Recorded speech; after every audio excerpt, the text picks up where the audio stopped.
What if I told you that we received a message from a place that doesn't exist, not from a distant star, not from a dying galaxy, but from a region of space that is completely empty? No light, no mass, no history, just void. And yet, someone sent us a signal. And that signal didn't just say hello, it said, don't forget us. Before we dive into this cosmic mystery, don't forget to subscribe and stay with us until the end, because what we're about to uncover might change how you see memory, reality, and the universe itself.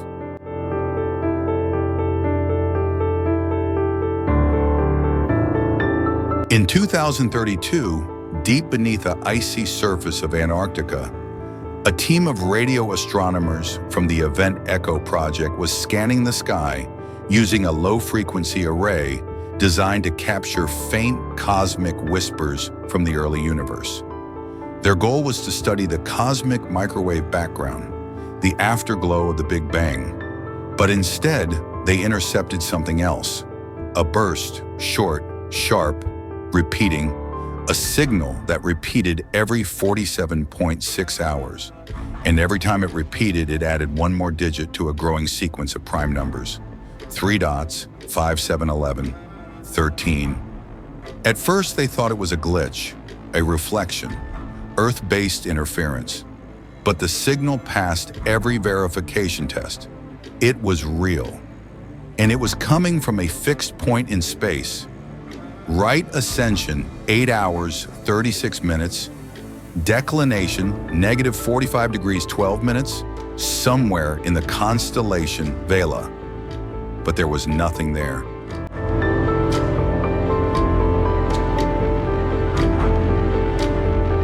Astronomers across the globe turned their telescopes to the location. Nothing. No star, no planet, no black hole, no nebula, not even cosmic dust.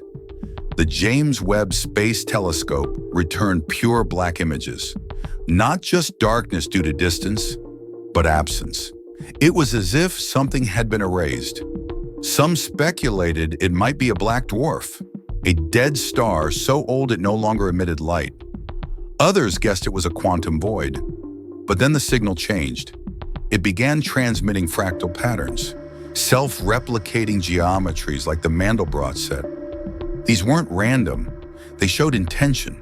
They showed intelligence.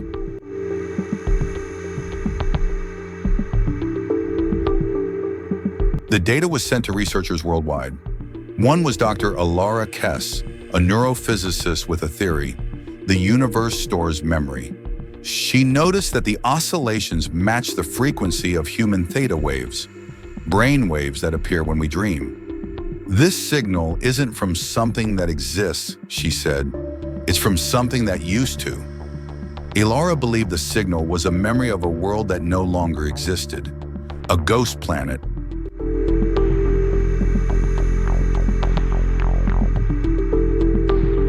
Alara and her team built a simulation based on the signal's mathematical structure. They fed it into a neural network trained to visualize multidimensional data. What emerged was staggering.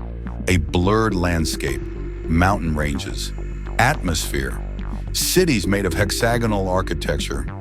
Then it flickered. The cities vanished. The surface cracked, and a massive spiral burst into the simulation, pulling it all into nothingness. Then black. But just before the image disappeared, a set of numbers appeared.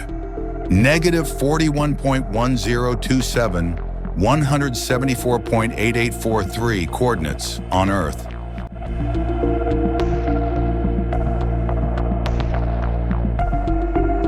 The coordinates pointed to a remote region near Wellington, New Zealand. There, underground, they found something impossible: a perfectly spherical metallic structure buried under basalt rock dated to be 200 million years old. The sphere emitted low-frequency pulses, and when matched with the signal from space, they resonated. It was a memory storage device, one that contained compressed data too dense to read without quantum processing. Inside it, partial blueprints of the same planetary environment seen in the simulation.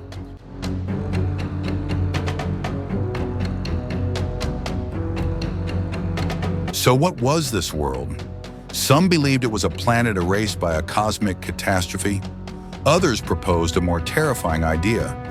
It was a world that existed in a previous version of the universe, a previous simulation, an earlier iteration, one that was deleted, rewritten, reset.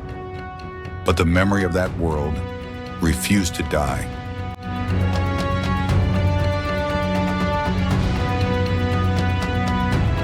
When they decrypted the final fragment of the signal, it formed a short sentence. "We were real, we remember. Will you?" Suddenly the signal stopped. Forever. No trace, no echo, no radiation. As if the act of being remembered had finally let them go. Maybe the universe isn't just expanding in space. Maybe it's expanding in time. Layer upon layer, version upon version.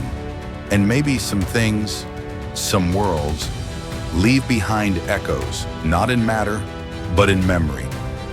If you enjoyed this journey through mystery and memory, make sure to subscribe, like, and share. Because next time, we're going even deeper.